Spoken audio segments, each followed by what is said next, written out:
a través de las redes sociales. Vamos a continuar hablando un poco de estos temas tan interesantes, un poco de la comunicación digital y las redes sociales como medios sociales, por supuesto, que involucran un rol de la juventud, por supuesto que ha fortalecido la democracia. Para contarnos mucho más acerca de este tema, se encuentra ya con nosotros Óscar Raúl Puccinelli, que desde Argentina desarrollará esta ponencia. Óscar Raúl, que ya se encuentra con nosotros en sala, es doctor en Derecho Constitucional por la Universidad de Buenos Aires, profesor honorario en diversas universidades latinoamericanas, además de pregrado y de posgrado en Derecho Constitucional, Derechos Humanos y Derecho Procesal, Constitucional y Transnacional. Autor de numerosas obras en su especialidad, destacándose entre sus libros de autoría exclusiva aquellos como Derechos Humanos y SIDA en 1993, Habeas Data en Indo-Iberoamérica, también publicado por Temis en 1999, Protección de Datos de Carácter Personal en el 2003 y Juicio de Habeas Data en 2016, entre, bueno, otras obras realizadas de carácter como coautor o en calidad de coautor. Actualmente vicepresidente de la Red Académica Internacional de Protección de Datos y Acceso a la Información Pública, entre otras organizaciones no gubernamentales. Es juez de la Sala Segunda de la Cámara de Apelación en lo Civil y Comercial de Rosario, Argentina. Con este maravilloso desempeño, esta experiencia, recibimos a Óscar Puccinelli, Óscar Raúl Puccinelli desde Argentina. Le damos la bienvenida a Reflexionando las Disciplinas y los dejamos con él y esta conferencia, el rol de la juventud en el fortalecimiento de la democracia a través de las redes sociales. Óscar, bienvenido, lo escuchamos. ¿Qué tal? Buenas tardes, ¿cómo les va? Un gusto enorme y un agradecimiento particular por la invitación. Ya es la segunda oportunidad que puedo de alguna manera intervenir con ustedes y para mí tiene un cariño adicional, no solamente por ya haber intervenido con ustedes, sino como tú dijiste inicialmente, mi segundo libro fue editado por Editorial Temis, allí en Colombia. Tengo, muy buenos amigos, pero además muy buenos recuerdos. He visitado Colombia con fines académicos de prácticamente la conformación de la Corte Constitucional, con temas de la Corte Constitucional y especialmente en materia de habeas data y protección de datos.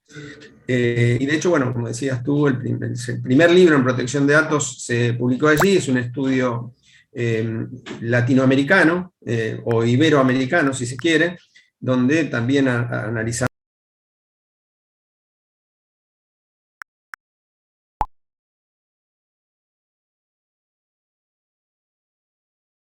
la normativa europea, pero especialmente lo que había hasta el año 99, el milenio pasado, por ponerme un poquito de más edad, ¿no? Suena muy categórico, ¿no? Donde en realidad recién se aprobaba la primera ley de protección de datos en el año 99, que es la chilena. No había salido nuestra ley, que es la segunda, la ley argentina. Son diferentes, la ley chilena es una ley de protección de la vida privada y la nuestra es una ley de protección de datos completa de otra manera, pero independientemente de esto, recién emergían las primeras normas legales de protección de datos diferentes a aquellas que trataban los datos de crédito, básicamente, o datos por allí, o sea, las sectoriales, sectoriales ya existían, pero leyes generales de protección de datos no había. Por supuesto, había leyes referidas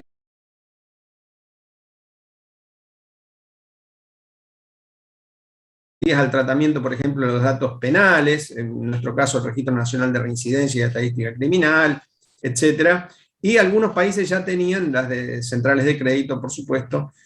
no todos. Y yo lo que recuerdo muy cariñosamente, porque precisamente el capítulo más extenso es el de Colombia, pese a que la ley finalmente se aprueba en 2012, en 2008 la de centrales de crédito, en 2012 la ley general. Recuerdo con mucho cariño precisamente Colombia, y fue el más extenso, repito, porque la Corte Constitucional, de entrada, por esa, revisión obligatoria de las acciones de tutela en materia de habeas data, generó una profusa jurisprudencia que hizo, no digo innecesario, porque nunca es innecesario una ley de protección de datos, pero sí llenó un vacío durante muchos años hasta la aprobación. Incluso Colombia se dio el lujo de declarar inconstitucional, decimos nosotros, inexequible, dicen ustedes, una ley anterior, porque por defecto de forma, anterior a la ley de 2012, no recuerdo si era 2006 o, bueno,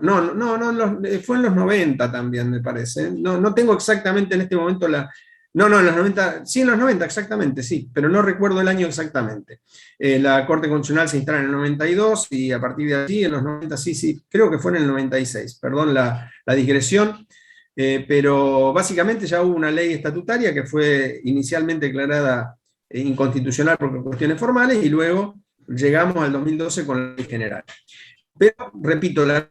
Corte Constitucional llenó mucho el vacío de una manera muy interesante porque siguió la normativa europea. Por eso mi exposición de hoy se va a referir mucho a la normativa europea o en alguna parte a la normativa europea y a la normativa iberoamericana. Y luego vamos a recalar un poquito, nada más una sola mención a la colombiana porque tampoco es el objetivo de la charla. Me parece importante destacar que, bueno, vamos a entrar en el ámbito de los datos de niños, niñas y adolescentes. Antes se hablaba de datos de menores, el lenguaje cambia,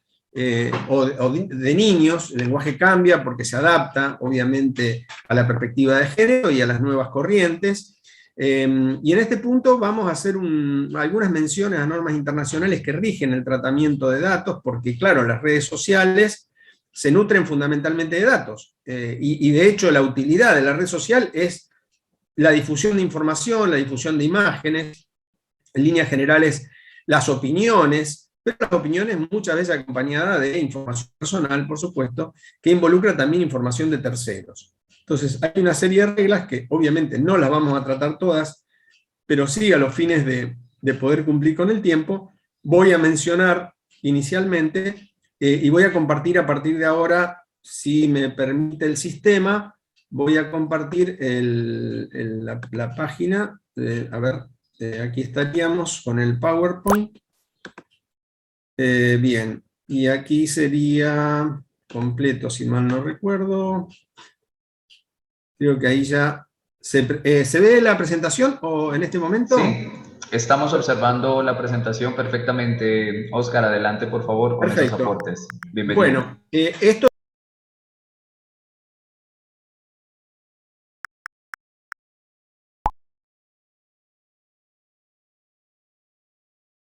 es simplemente un repaso muy rápido de las normativas vigentes, porque la verdad es que hay que preocuparse mucho por todo lo que tiene que ver con la información que circula en las redes de niños, niñas y adolescentes, sobre todo de niños y niñas, y sobre todo los infantes. Aquí tal vez va a haber que hacer una diferencia en cuanto a los niveles de protección, sin perjuicio que todos merecen protección, que la más preocupante de los niños menores, o sea, los más pequeños, que por allí acceden a las redes sociales, falseando información, etcétera, y que están expuestos en mayor medida, por su inmadurez, están expuestos a mayor medida a determinadas actividades que ya vamos a ir describiendo. ¿Cuáles serían las normas más importantes hoy? Hay muchas, no son solo estas, pero yo voy a destacar las más importantes. Uno es el reglamento de la Unión Europea de 2016, el reglamento 2016-679, llamado Reglamento General de Protección de Datos de la Unión Europea, que no solamente trae este artículo, en todos los considerandos y en todo el articulado, trae numerosas referencias a los niños, niñas y adolescentes, remarcando que respecto de cada derecho, respecto de cada medida que se adopta en el reglamento, obligatoria, por ejemplo, la responsabilidad proactiva, siempre hay que hacer un especial énfasis, o sea, hay un énfasis agregado en la protección de los derechos de niños, niñas y adolescentes, precisamente por esta situación de ser una población vulnerable. Fíjense que, por ejemplo, en cuanto a las condiciones con relación al consentimiento del niño, y esto es seguido en general por las legislaciones europeas y las americanas, se establece un número, una edad de 16, aunque los estados pueden establecer desde 13 en adelante un tope debajo del cual es necesario que digamos, esas redes sean abiertas por los mayores, o sea, no solamente con la participación del niño, sino por los mayores, que son los titulares de la patria potestad. Fíjense, dice, si el niño es menor de 16 años, artículo 8, inciso 1, se considerará lícito cuando tenga como mínimo 16 años. Es decir que la edad mínima es 16, aunque se puede bajar. Bien, si el niño es menor de 16 años, solamente se considera lícito si el consentimiento lo dio o autorizó el titular de la patria potestad o tutela sobre el niño, y solo en la medida que lo dio o autorizó, y los Estados miembros quedan autorizados a establecer una edad inferior, siempre que no sea inferior a los 13 años. En el caso de España, por ejemplo, se estableció en 14. Digo, para tener una idea, esto es una normativa internacional que evidentemente deja a lo que se llama margen de apreciación nacional para apreciar las condiciones de madurez de su población, y bueno, en el caso de España es 14. Después establece,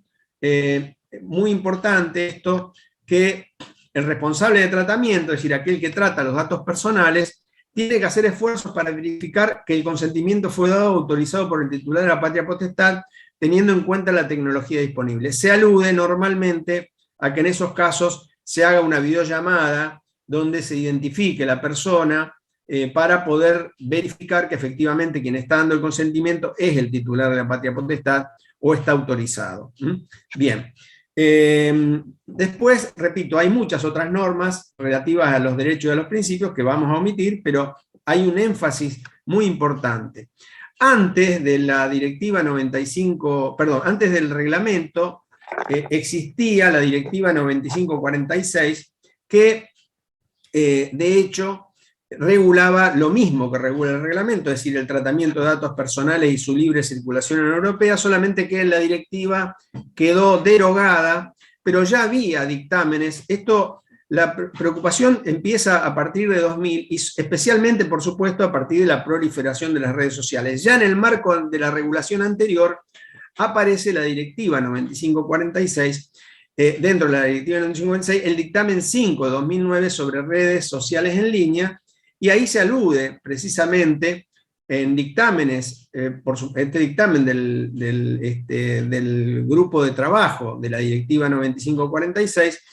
la preocupación sobre la aplicación de principios de la protección de datos en el medio educativo y escolar. Obviamente se hace una mención al interés superior del niño, como figura en muchas normativas, especialmente por supuesto, la Convención Internacional sobre los Derechos del Niño, y se destaca allí la necesidad de que se emprendan iniciativas a título, digamos, gubernamental en cada uno de los estados de la Unión Europea, y además, obviamente, que se realicen investigaciones para solucionar esas dificultades respecto a la comprobación de la edad requerida, que este era uno de los problemas, y es uno de los problemas actuales en Latinoamérica, pero que acuciaban o que preocupaban al grupo de trabajo de la Unión Europea. Y por supuesto, el grupo de trabajo establece una estrategia que se mantiene hasta hoy, que tiene que ser una estrategia pluridimensional, no se puede ver desde un solo lugar, y por supuesto tiene que haber iniciativas de sensibilización, que tiene que ver con que los propios niños tengan conciencia de la necesidad de proteger sus datos personales, la creación de herramientas educativas. Esto se ha visto muy bien entre convenios, por ejemplo, entre la agencia en España, entre la Agencia Española de Protección de Datos y el Ministerio de Educación, obviamente, en respecto a los programas escolares, con un montón de herramientas que tienden, repito, a la sensibilización de los niños y a involucrarlos activamente para que entiendan que sus datos personales deben ser protegidos en línea, y especialmente en el ámbito de las redes sociales, porque, como bien es destacado por la doctrina, aquí en las redes sociales no somos recipiendarios pasivos de información, sino que somos emisores activos de la información. somos prosumidores, como se dice normalmente, ¿no? Es decir, somos productores y consumidores de información. Y allí las personas adultas podemos tener una mayor idea de la protección, de qué podemos dar y qué no podemos dar, pero los niños y los adolescentes normalmente tienen esa tendencia a no resguardar debidamente su privacidad por diversos motivos que no vamos a entrar aquí, pero que son ampliamente conocidos. Por supuesto, el tema de los datos sensibles en el caso de menores es un tema importante y en este punto una de las cuestiones que se plantean en ese dictamen es precisamente que no se pidan datos sensibles. Aquellos que tratan datos de la sociedad de la información, que no pidan datos sensibles en formularios ni los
precisamente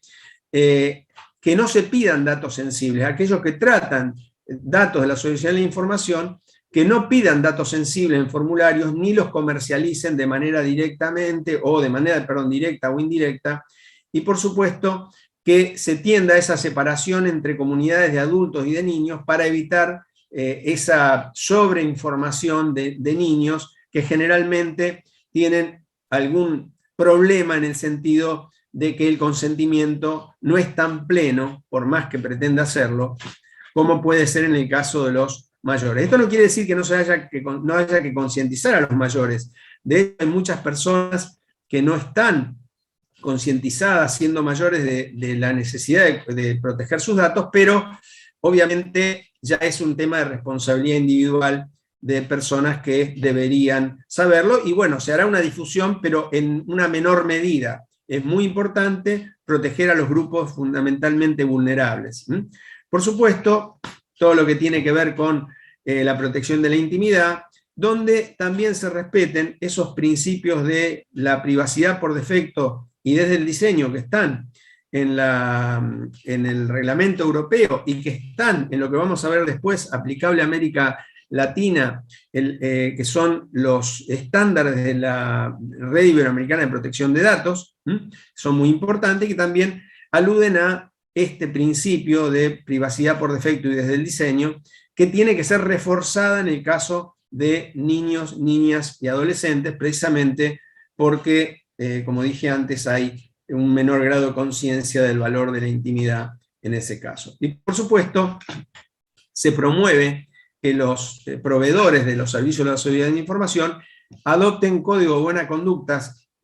o la autorregulación en definitiva, para que de esta manera en estos códigos haya un énfasis especial agregado en materia de protección de datos de menores. Y por supuesto, también en todo lo que tiene que ver con las medidas legales. Se promueve que las medidas legales estén focalizadas con especial atención a los datos de menores. Bueno, pasando en definitiva, esto lo dije de una manera muy, muy rápida, hay mucha normativa europea, no me da el tiempo para desarrollarla, pero simplemente un bosquejo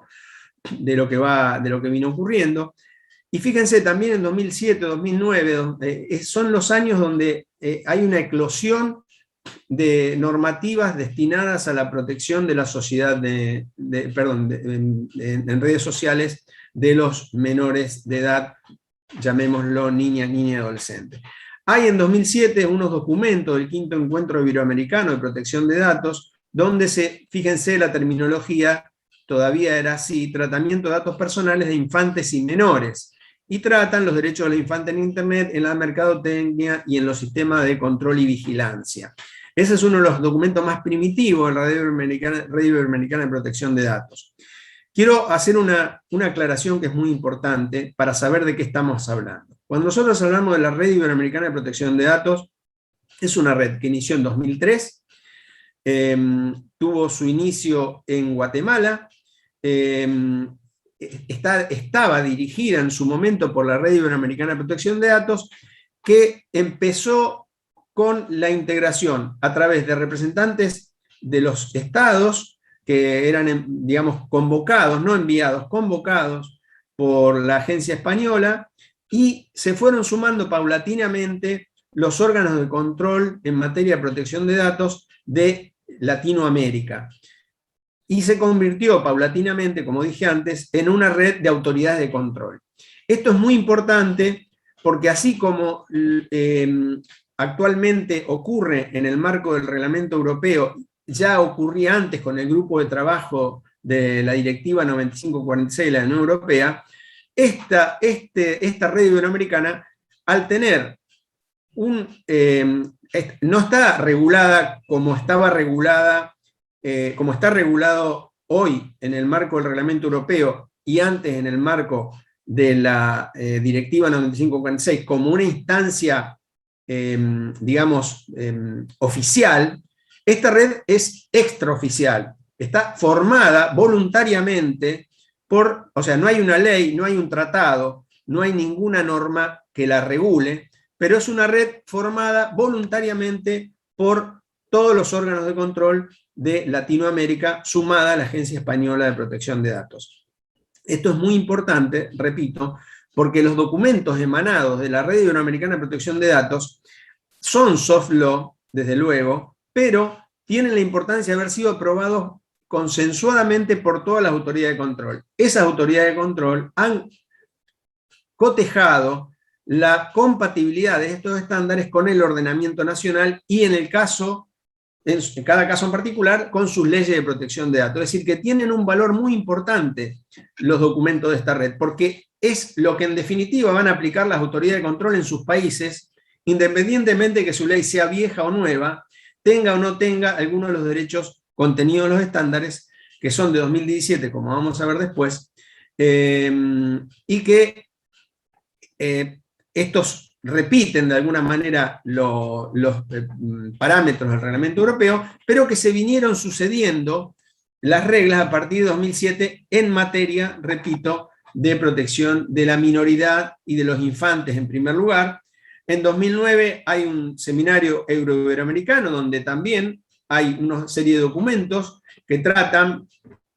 temas sobre los menores ante la sociedad de la información, los menores y las telecomunicaciones, tratamiento de datos de salud de niños y adolescentes, protección del menor consumidor, riesgo para menores y adolescentes en Internet. En el punto anterior, recuerdo, si a alguno le interesa, hay una mención especial al caso colombiano en relación, a la protección del menor consumidor. Después también la oferta de ocio a menores y adolescentes, tratamiento de datos en el ámbito educativo y el tema de la educación en protección de datos, que como dije antes es sumamente importante. Luego en 2009 va a aparecer otro documento muy trascendente, sumamente trascendente, que es el memorando de Montevideo en cuanto a la protección de los menores de edad en redes sociales. Y allí hay 6 recomendaciones, en definitiva, o 5, y se inicia con consideraciones generales y finales. Fíjense, muy importante, porque son recomendaciones para los estados y entidades educativas para la prevención de educación, recomendaciones para los estados sobre el marco legal, recomendaciones para la aplicación de las leyes por parte de los estados, recomendaciones en materia de políticas públicas y también recomendaciones para la industria. Esto es muy importante porque no solamente está dirigido al Estado, sino que están dirigidos a los particulares, que son los que manejan las redes sociales. Es decir, que es muy importante porque le dice a los estados qué tienen que regular y le dice a la industria de la sociedad de la información qué debe regular también y cómo lo debe regular. Esto es sumamente importante. Este memorando, si bien tiene una realidad histórica, digamos, de alguna manera, y es de 2009 y tiene cierta antigüedad, tiene actualidad igualmente porque la preocupación sigue siendo la misma. Por supuesto, van avanzando los documentos y en 2016 hay un informe sobre la protección de datos de los menores de edad, donde hay todo un análisis. Este es un informe de la misma Red Iberoamericana, donde se hace un análisis muy importante, lo pueden encontrar en la red, si alguno lo quiere consultar, todo lo que es el ámbito internacional, el latinoamericano, el europeo, cuáles son las reglas, y después hay una serie de informes nacionales, donde, como verán, bueno, además de mi país, está en Chile, está el mismo Colombia, está México, Perú y Uruguay, que son, en definitiva, los 5 primeros países que se involucraron en la red, y son los que han de algún modo alimentado este informe, que es realmente muy importante, muy importante. Finalmente, la protección de los datos personales de niños y adolescentes encuentra una regulación muy importante en los estándares de 2017 que yo les mencionaba recién, de protección de datos personales para los estados iberoamericanos, donde hay 2 incisos del artículo 8, donde se trata todo lo que tiene que ver con la protección del interés superior del niño, no solo a través de la Convención sobre el Derecho del Niño, sino todos los tratados internacionales que los regulan, y, por supuesto, la promoción de la formación académica de niños, niñas y adolescentes, que lo veníamos diciendo, sobre el uso responsable, adecuado y seguro de las tecnologías de información y la comunicación y los riesgos que se enfrentan en los ambientes digitales a raíz del tratamiento indebido de los datos personales y, por supuesto, la afección a sus derechos humanos y a sus libertades.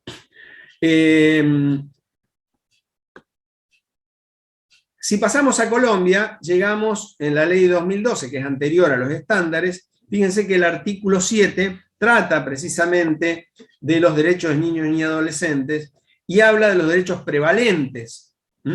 Se prohíbe el tratamiento de los datos personales que no sean de naturaleza pública, es decir, que no sean accesibles al público en general, y después trae una serie de regulaciones o de encomiendas al Estado, a la entidad educativa, de promover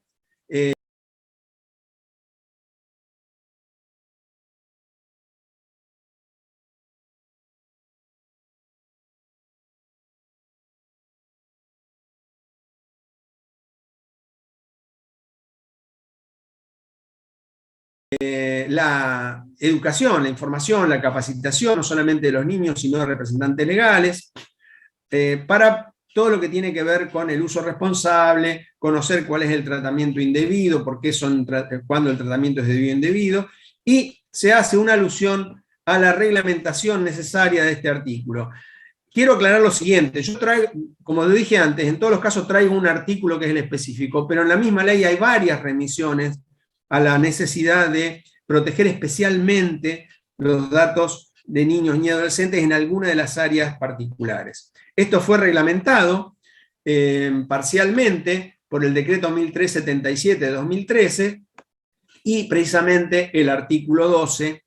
trae esa reglamentación sobre los requisitos especiales para el tratamiento de datos personales de niños, niñas y adolescentes.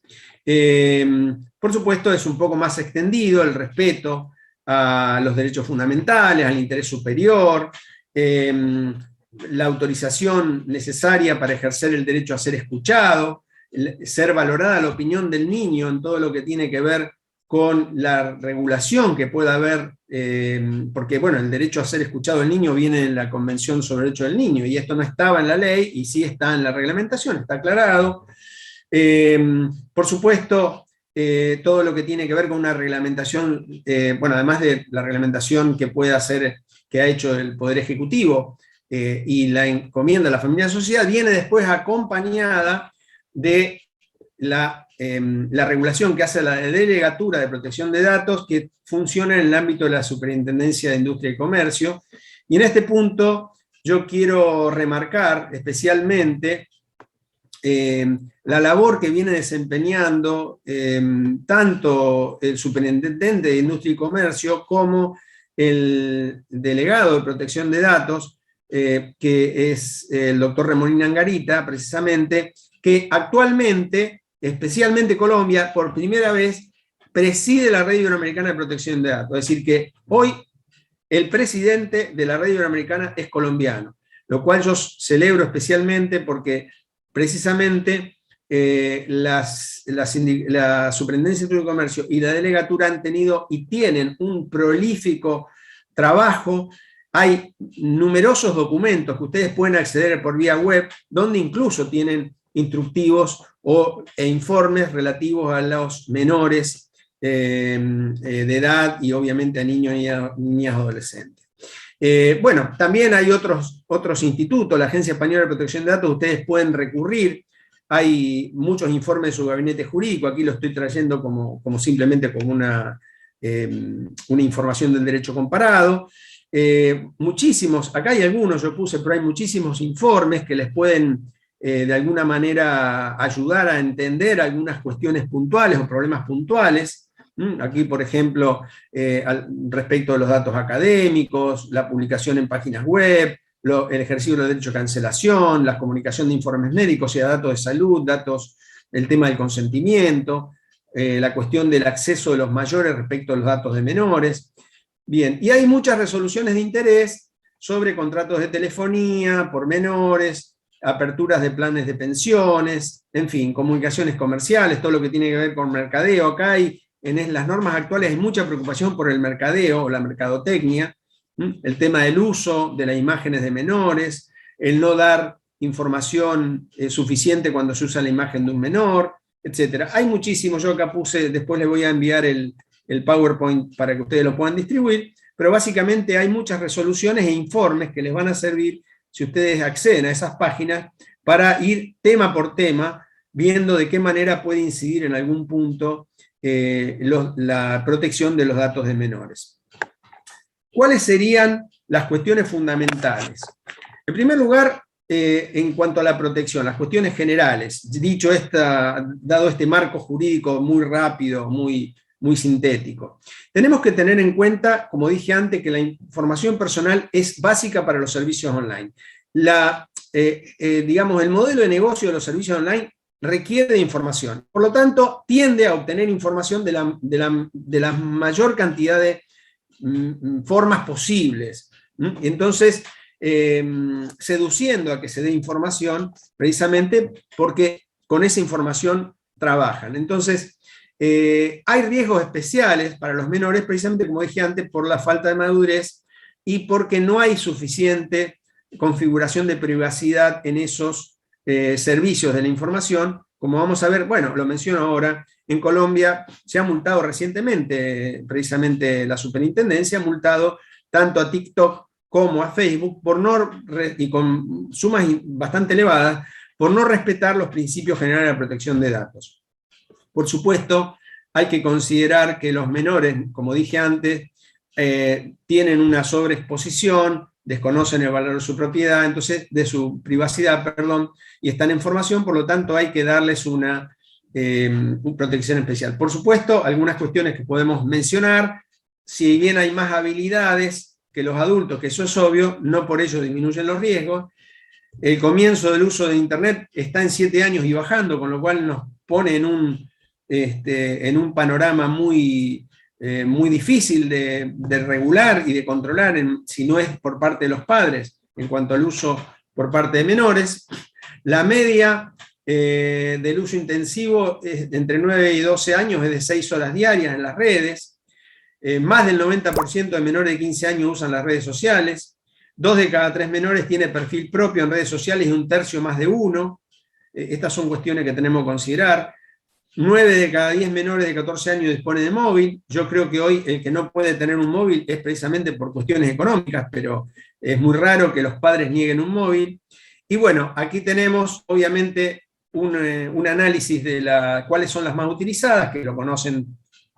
prácticamente todos los que están en la audiencia hoy. 91.5% WhatsApp, Instagram 90.6%, YouTube 83.5%, TikTok 62.9%, Twitter 54.1% y Twitch 40.2%. Ahí pongo Pokémon GO simplemente como un recordatorio de cómo se han utilizado las redes sociales para, a través de los juegos, terminar cautivando a los menores a que de alguna manera estén proporcionando mucha información acerca de su posición, su geolocalización, acerca de, obviamente, la captura o no de esos Pokémon, y desde luego todo esto subido a diversas redes sociales, no solamente a través del uso de Pokémon, sino digamos, la fotografía de esos logros a través de otras redes sociales que se iban subiendo. Fue un fenómeno muy importante, allá hará 4 o 5 años, donde todo el mundo estaba muy incentivado por ese tipo de juegos en red. ¿Cuáles serían los principales fuentes de riesgo en la red? Bueno, el primero que tenemos que tener en cuenta es el sexting, que sería el sexting, dicho de una manera abreviada. ¿Qué significa?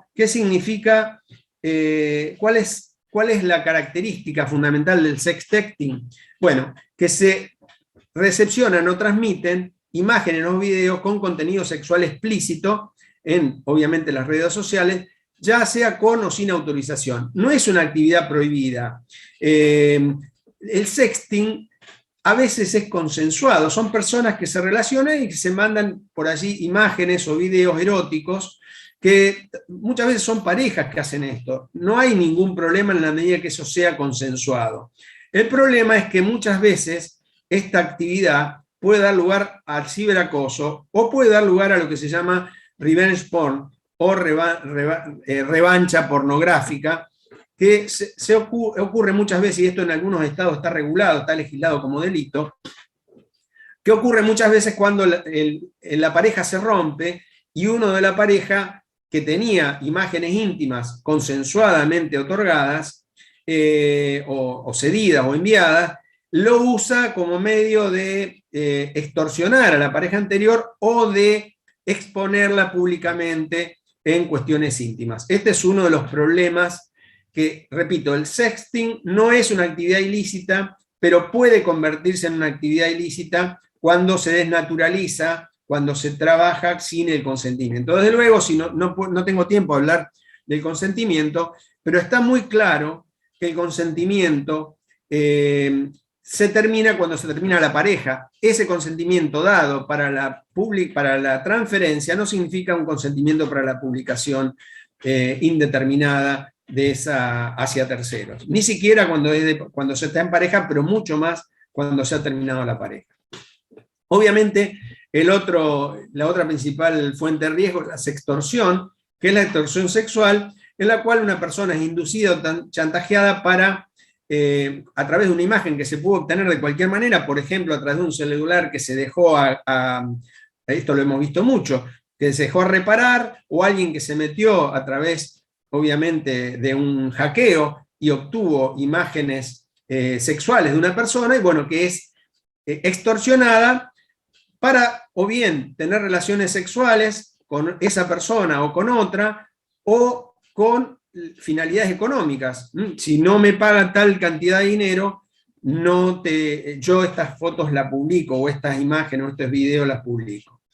El child grooming, obviamente, que es el engaño pederasta, que son conductas y acciones emprendidas por un adulto para ganarse la amistad. Muchas veces esto se hace creando esa conexión emocional, pero a veces simulando no ser un adulto, y de esta manera, a través de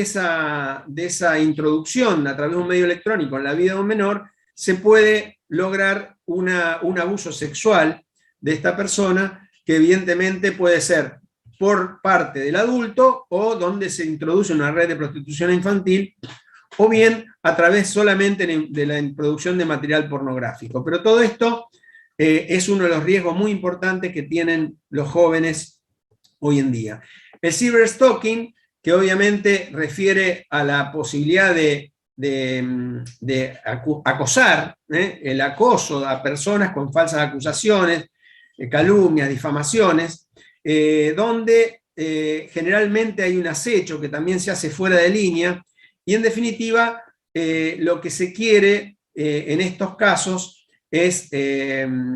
producir este tipo de sentimientos de hostigamiento, de minoración de la persona, el acoso, básicamente el acoso, es una forma de acoso, de ciberacoso. Bueno, el ciberbullying, por supuesto, difiere en esto, porque el ciberbullying son en realidad menores, es decir, menores y menores. Antes era un mayor con un menor, el ciberbullying es el mismo bullying que se hace en el ámbito físico, que pasa al ámbito, que se hace en el ámbito, perdón, en el espacio, en el ámbito digamos, de lo que sería Internet, el ciberespacio. Entonces, esta forma de acoso es una forma de acoso bastante común, porque es muy común el acoso en el ámbito educativo, en el ámbito de las escuelas. Niños y adolescentes sufren acoso. Y fíjense, esta práctica llevada en el contexto digital, fíjense en Argentina, una ONG que se llama Cibersegura, en una encuesta logró determinar que el 64% de los niños, niñas y adolescentes encuestados habían tenido una situación de ciberbullying. Es altísimo, es altísimo, es altísimo. Sinceramente, yo cuando leí estos porcentajes me asombré, pero también tengo que reconocer que es muy cierto que en las escuelas se dan muchas situaciones de ciberacoso, y no tiene por qué no haberlo de ciberbullying en este caso, ¿no es cierto? Fíjense, bueno, acá hay unas estadísticas que yo las voy a decir muy rápido, son algunas estadísticas de la agencia española, donde vamos viendo ahí cuánto a partir de determinadas edades, cómo es el uso de Internet, el uso del ordenador y la disposición de un móvil. Fíjense que a partir de los 11 años empieza a crecer notoriamente, esto a 2016, probablemente ahora haya bajado un poco, sube notoriamente la edad de uso de dispositivo móvil. Recuerden que el dispositivo móvil es el más utilizado para las redes sociales y obviamente es el centro de convergencia digital más potente que se tiene, y ya si a partir de los 11 tenemos más de un 50% de personas con ese dispositivo móvil, está mucho más expuesta porque muchas veces el uso de un ordenador requiere estar físicamente, salvo que se trate de una tablet, pero normalmente tenemos que estar físicamente en un lugar, por ejemplo en mi casa o en la casa de mi padre, si soy un niño, y esto puede generar un mayor control. Pero el uso del móvil ya excede en mucho la posibilidad de tutela por parte de los mayores. Bueno, allí había una serie de indicadores de 2016 que ya está completamente superado, de cuántas redes, cuál era el porcentaje de uso. Instagram estaba en el 60%, y ahora está en el 90 y tanto por ciento, y allí no figura WhatsApp. Se había excluido WhatsApp en 2016. Bueno, aquí hay una serie de objetivos establecidos por la agencia española, que son los que tiene la Radio Iberoamericana, y creo que voy a cerrar con esto para decir lo final que tengo que decir, porque no quiero que nos pasemos la hora. Son aquí las 6 menos cuarto, 4 menos cuarto para ustedes. Dicho esto, que es lo que tiene que ver con los riesgos y con la realidad de que los menores comparten mucha información en Internet y sobre todo a través de las redes sociales, sí quiero cerrar con lo que yo tenía como título de la conferencia, y es realmente la importancia que tienen que tomarse en consideración,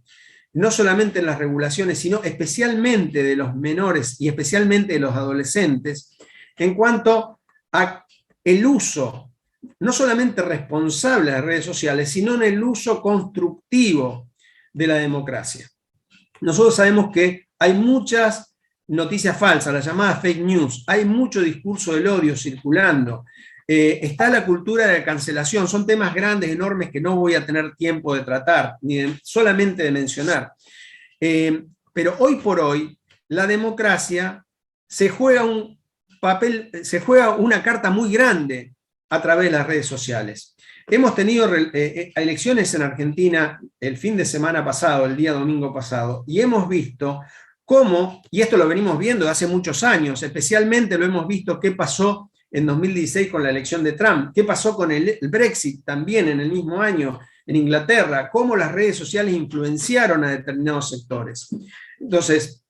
nosotros tenemos que tener conciencia el rol fundamental en la construcción de democracia. Si los jóvenes utilizan Internet y utilizan las redes sociales de una manera constructiva y donde se convierten a sí mismos en lo que eran los periodistas en la época de la Revolución Norteamericana, que llevó a constituirlos como el cuarto poder. Cuando nosotros hablamos del cuarto poder, el periodismo, es porque en la época de la Revolución Americana y con la aprobación de la Constitución de Estados Unidos se crearon los tres poderes: el ejecutivo, legislativo, ejecutivo y judicial, y la prensa, hasta ese momento, que había tenido un rol tan importante en la revolución, en la etapa prerevolucionaria, y que luego es considerada también en la primera enmienda como los derechos de la libertad de expresión y sobre todo de la prensa, que digamos debe poder emitir sus opiniones sin censura previa. Esto que ha ocurrido en 1789 es lo que está ocurriendo ahora con las redes sociales. Y quienes mejor manejan las redes sociales, quienes más usan las redes sociales, quienes más construyen en las redes sociales, son y deben ser los jóvenes. Y aquí yo llamo a la reflexión, repito, en cuanto al uso responsable y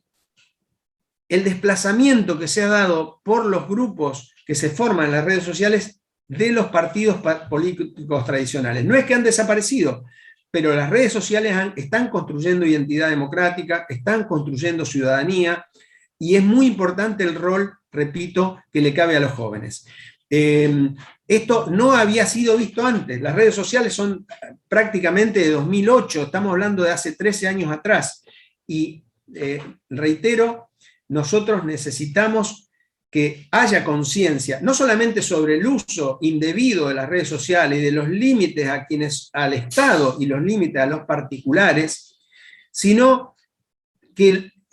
la instrucción de los menores, la formación de los menores, no solamente debe incluir el cómo tutelan sus datos personales, sino cómo construyen más ciudadanía, más democracia para la salud de nuestras repúblicas. Termino con esto porque se me ha terminado la hora y quedo a las preguntas que quieran hacer y agradezco enormemente la oportunidad que me han dado. Muchas gracias. Muy bien, muchísimas gracias, apreciado Oscar, por esa experiencia tan valiosa en términos del conocimiento y el aporte al tema tratado. Sabemos que definitivamente este es uno de los temas que más interés ha despertado últimamente debido a al gran número de usuarios que en las redes sociales pues, ha involucrado toda esta nueva ola de información. Y es que justamente una interrogante que se suscita a partir de esta ponencia es justamente eso. No hay todavía una pedagogía para el uso como tal de las redes sociales en términos de protección de información. Muchas de las personas usan las redes sociales partiendo del el uso de entretenimiento o el uso recreativo quizá, no solo del uso informativo. Sin embargo, no nos damos cuenta que el control justamente de esta información puede estar generando, evidentemente también, o rayando, como decimos también en Colombia, en términos legales. ¿Qué hacer, Oscar, al respecto justamente de esa falta de pedagogía que hoy en día se nota y es evidente a veces en el uso como tal de estos medios digitales en relación a la protección de los datos personales que a través de las redes sociales se generan?